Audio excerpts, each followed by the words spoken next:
വാഖദിന മിൻകും മീസാകൻ ഗലീളാ.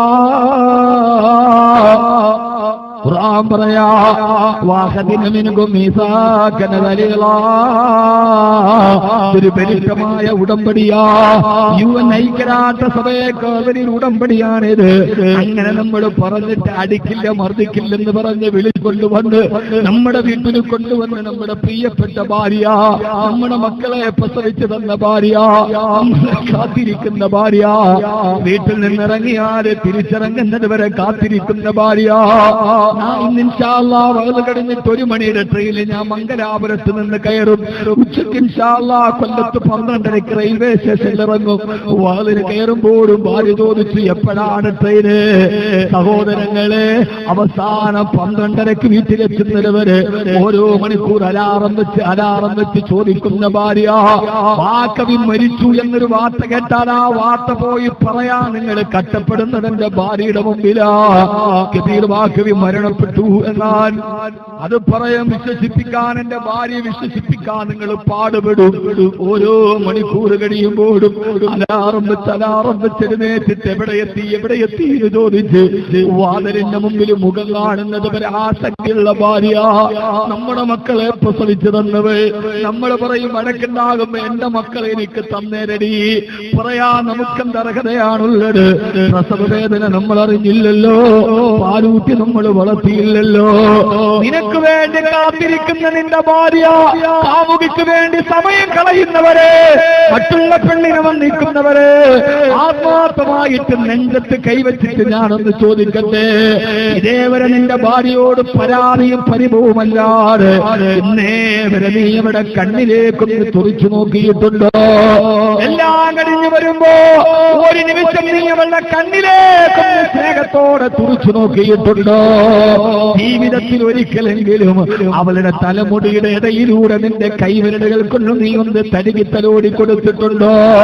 ജീവിതത്തിൽ ഒരു പ്രാവശ്യമെങ്കിലും പുറകിലൂടെ ചെന്നിട്ട് അവളുടെ ചെവിയിൽ നീ ഒരു ചുംബനം കൊടുത്തിട്ടുണ്ടോ?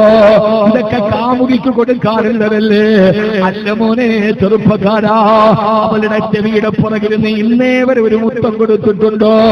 വല്ലപ്പോഴെങ്കിലും ചെറിയ ചെറിയ ചെറിയ സമ്മാനങ്ങൾ നീ അവൾക്ക് കൈമാറി കൊടുത്തിട്ടുണ്ടോ? കാമുകിക്ക് എത്ര കൊടുത്തടാ, എത്ര പ്രാവശ്യം വിളിച്ചടാ? വല്ലപ്പോഴെങ്കിലും ചെറിയ ചെറിയ വിവാഹത്തിന്റെ വെഡിങ് ആനിവേഴ്സറിയുടെ അന്ന് ഒരു ചെറിയ സമ്മാനം നീ ഇവൾക്ക് കൈമാറി കൊടുത്തിട്ടുണ്ടോ? എല്ലാവരും കടന്നിറങ്ങി രാവിലെ മുതൽ വൈകുന്നേരം വരെ അടുക്കളയിൽ നിനക്ക് ഭക്ഷണം വെച്ച് വിളമ്പി അവസാന കിടപ്പറയിലേക്ക് വന്ന് ബെഡ്റൂമിൽ കിടക്കുന്നതിന് മുമ്പ്, ഉറക്കത്തിന് മുമ്പ് അവളുടെ അടുത്തിരുന്നിട്ട് മടിയിൽ തല വെച്ചിട്ടൊരല്പനേരം കൊച്ചു കൊച്ചു വർത്തമാനം നീ പറഞ്ഞിട്ടുണ്ടോ?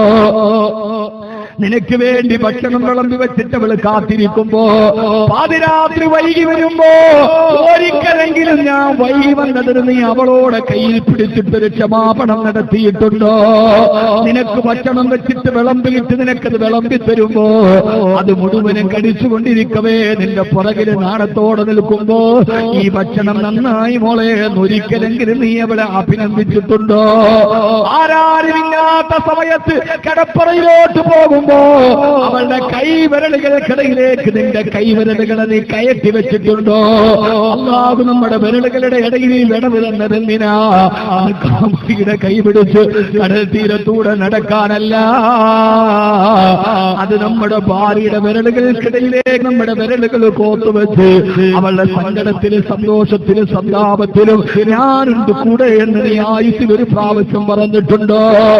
ചെറുപ്പക്കാരാ, അവളൊരു വസ്ത്രമിട്ടിട്ട് വന്നു നിൽക്കുമ്പോ മോളെ എത്ര മൊഞ്ചാണ് നിന്നെ കാണാൻ ഈ വസ്ത്രത്തിലെന്ന് നീ അവളെ ഒന്ന് നിന്റെ നാവ് കൊണ്ട് പ്രശംസിച്ചിട്ടുണ്ടോ?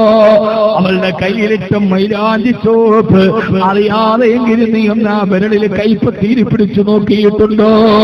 ഒരിക്കലെങ്കിലും അവളുടെ കണ്ണിലൂടെ കണ്ണുനീര് തടം തള്ളിയാ തുടങ്ങിയപ്പോ നിന്റെ വിരലുകൾ കൊണ്ട് ആ കണ്ണുനീരൊന്ന് തുടച്ചു മാറ്റിയിട്ട് 1000 വിഷമങ്ങളും പ്രയാസങ്ങളും ആ പാവപ്പെട്ട പെണ്ണിന്റെ ഹൃദയത്തെ മതിക്കും പഠിക്കുമ്പോ അവൾ വന്നിട്ട് നിന്നോട് ഒരുപാട് പരാതിയും പരിഭവങ്ങളും പരിദേവനങ്ങളും പരിതാപങ്ങളും പറയുമ്പോ ആ സമയത്ത് നിന്റെ വീട്ടുകാരെ കുറിച്ചോ മറ്റു പലതിനെയും കുറിച്ച് നിന്റെ ഭാര്യ നിന്നോട് അവലാതി പറയുമ്പോ അവളുടെ കണ്ണ് നിറയവേ ആ സമയത്ത് ആരും കാണാതെ അവളുടെ കഴുത്തിലൂടെ കൈയിട്ടിട്ട് നിന്നെ നെഞ്ചോട് ചേർത്തവളെ വെച്ചിട്ട് നിന്റെ വിരലുകൾ കൊണ്ടവളുടെ കവിൽ തുമ്പിൽ വന്ന കണ്ണുനീര് തുടച്ചു കളഞ്ഞിട്ട് ആരൊക്കെ നിന്നെ വിഷമിപ്പിച്ചാലും എന്തൊക്കെ സങ്കടങ്ങളുണ്ടെങ്കിലും ഞാനുണ്ടല്ലോ മുത്തേ ഒന്നൊരേ ഒരു പ്രാവശ്യം നിന്റെ പെണ്ണിനോട് നിന്റെ ഭാര്യയോട് നീ പറഞ്ഞിട്ടുണ്ടോ മോനെ? കാമുകിക്ക് വേണ്ടി വർഷത്തിൽ ഒരു ദിവസം മാറ്റിവെക്കുന്നവരെ ലോകത്തിലെ ഏറ്റവും വലിയ കാമുകി നമ്മുടെ ഭാര്യ. അതുകൊണ്ടാണ് 14 രാവിലെ പൗർണമി തിങ്കൾക്കര തെളിച്ചു നിൽക്കുമ്പോ തന്റെ ഈത്തപ്പന മരത്തിന്റെ ഓല കൊണ്ട് ചാരി വെച്ച കുടിലില് പ്രിയപ്പെട്ട ആയിഷ ബീവിയുടെ മടിയിൽ തലവെച്ച് കിടന്ന മുത്ത് റസൂൽ സല്ലല്ലാഹു അലൈഹി വസല്ലമ മദീനയിൽ പോയാൽ അവിടെ ഒരു മസ്ജിദ് സബക്കുണ്ട്. അതിന്റെ പേര് മസ്ജിദ് സബക്ക് എന്നാണ്. മത്സരം നടന്ന പള്ളി. ഏത് മത്സരമാണ് നടന്നതെന്നറിയോ? ആയിഷ ബീവി പറയാ, ഞാനും എന്റെ ഹബീബായ നബി തങ്ങളും അവിടെ വെച്ച് ഓട്ട മത്സരം നടത്തി. ഞാനെന്ന് മെലിഞ്ഞിരിക്കുകയാ. ആ ഓട്ട മത്സരത്തിൽ ഞാൻ ജയിച്ചു. കുറെ നാൾ കഴിഞ്ഞപ്പോ അല്ലാഹുവിന്റെ റസൂൽ ആദ്യത്തെ മത്സരത്തിൽ തോറ്റുപോയി. കുറെ നാൾ കഴിഞ്ഞപ്പോ എന്റെ ശരീരത്തിൽ മാംസം ഇങ്ങനെ വണ്ണം വെച്ചപ്പോ മുത്ത് റസൂൽ എന്നോട് പറഞ്ഞു, ഇന്നോണാം ആയിഷ, ഓർത്തു നോക്ക് നിങ്ങൾ. തടി വെച്ചപ്പോ പറഞ്ഞു ഇന്നോണാം ആയിഷ.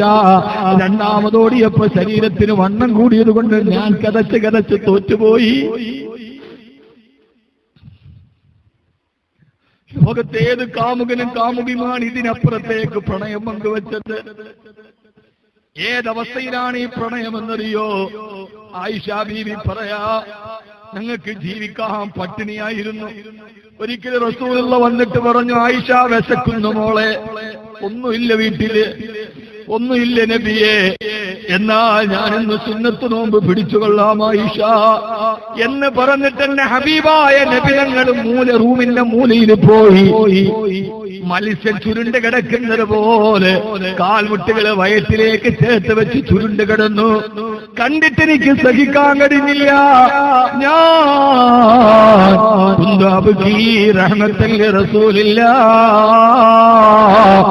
വാതിൽ പിടിച്ച് അല്ലാഹുവിന്റെ റസൂലും എന്റെ ഭർത്താവിന്റെ ഒട്ടിയ വയറ് കണ്ടിട്ട് ഞാൻ പൊട്ടിക്കരഞ്ഞു പോയി.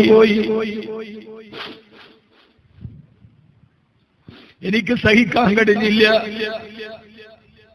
ഞാൻ മെല്ലെ നടന്നുപോയി.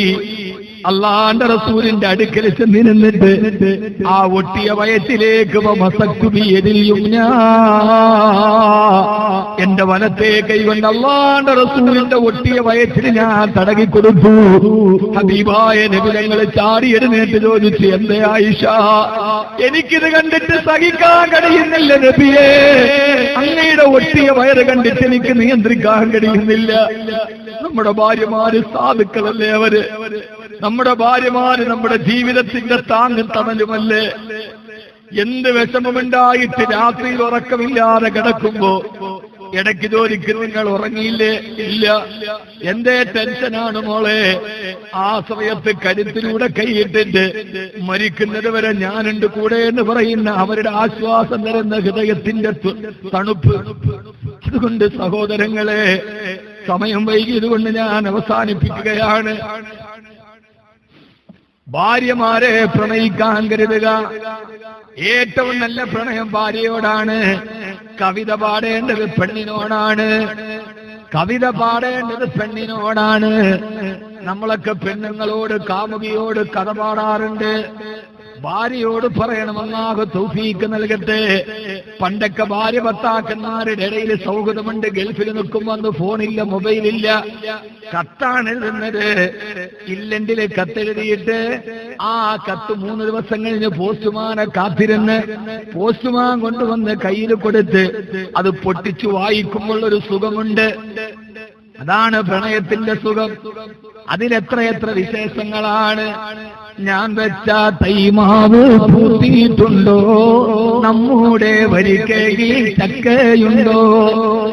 ഇന്നലകളുടെ നാട്ടുവിശേഷങ്ങൾ പ്രണയത്തിന് അക്ഷരങ്ങളായി കുറിച്ചിടപ്പെട്ട ഇന്നലകളെവിടെ. അതുകൊണ്ട് സഹോദരങ്ങളെ ഞാൻ അവസാനിപ്പിക്കുകയാണ്. അള്ളാഹു നമ്മളെ സ്വീകരിക്കുമാറാകട്ടെ.